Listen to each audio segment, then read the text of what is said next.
Now, Internet, I've been thinking about how to solve this healthcare problem, and I think I got a hot take, so hot it could be confused with a hot cake while sitting on a hot plate while across the table from a very hot date. Bars.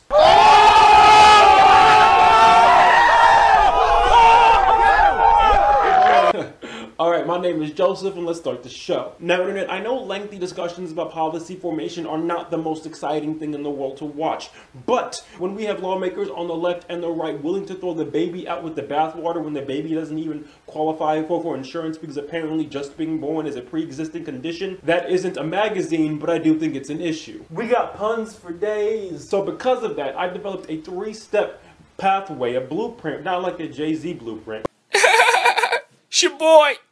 Hope. Just like a roadmap to how to create the best healthcare policy. So simple even Chris Christie could understand it. I know I have absolutely nothing against Chris Christie. He's just sitting at a 17% approval rating, and it's just so hilarious to see someone who clearly doesn't care about their job. Alright, back on healthcare. Step number 1 is hold town halls in every city, in every county in the United States of America. Now I understand that's around 3,144 different town halls that need to be had within relatively the same time span. But if excerpts from these town halls... He had a speech delay almost on the cusp of having autism.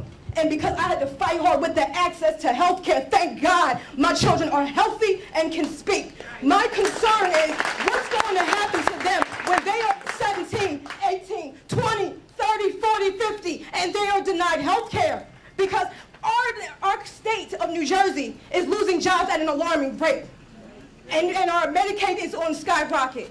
I understand you have to delegate and you have to cater to everyone, but I'm asking you to please understand where we are all coming from and to consider us. Or any indication, there's energy there, and people are willing to show up to talk about their health care. Step 2, after all these mayors from the cities and the counties talk to their constituents, I want like a top 5 list. So amazing and so great, BuzzFeed will get jealous, like, man, maybe we should do a healthcare top 5 instead of like, which babbling brick are you? Once you have those lists, the next step is taking all those lists to your respective governors. So all the mayors and all of their respective governors are in the same meeting room. I don't know, maybe you do it in the ballroom, maybe you do it in the backyard of the governor's mansion, or maybe you just do it after you play badminton with taxpayer money. I don't know how, but at the end of it, governor should walk out of there with one list consolidating all of the points that his or her mayors brought up when they met with their constituents. So step 3, now that every governor has one list, there should be about 50 lists floating around there in the US. Apparently, this is how lists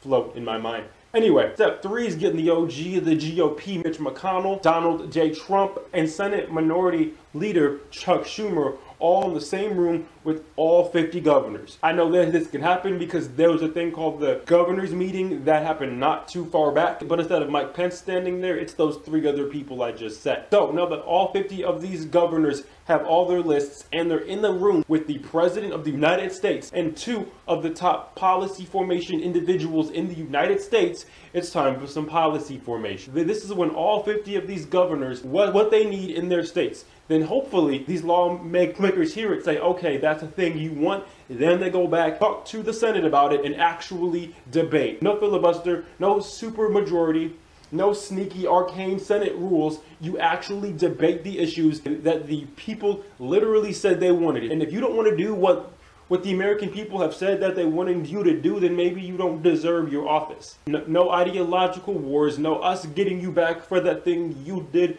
3 years ago. Just make the policy the American people want. But Internet, obviously, these are all just my opinions on this. So I would love to hear what you guys have to say about anything I said in the comments down below. Do you hate this idea? Do you love this idea? Do you think Chris Christie's holding these nachos more closely than most quarterbacks hold a football? I would love to hear what you guys think in the comments down below. And hey, while you're down there leaving your very carefully worded comments, go ahead and press that subscribe button if you haven't already. Press the like button if you like this video. Favorite if you really liked it. But as always, Internet, I try my very best to put out 2 new videos each and every week. My name is Joseph Ferguson, and this has been a J. Fergal production.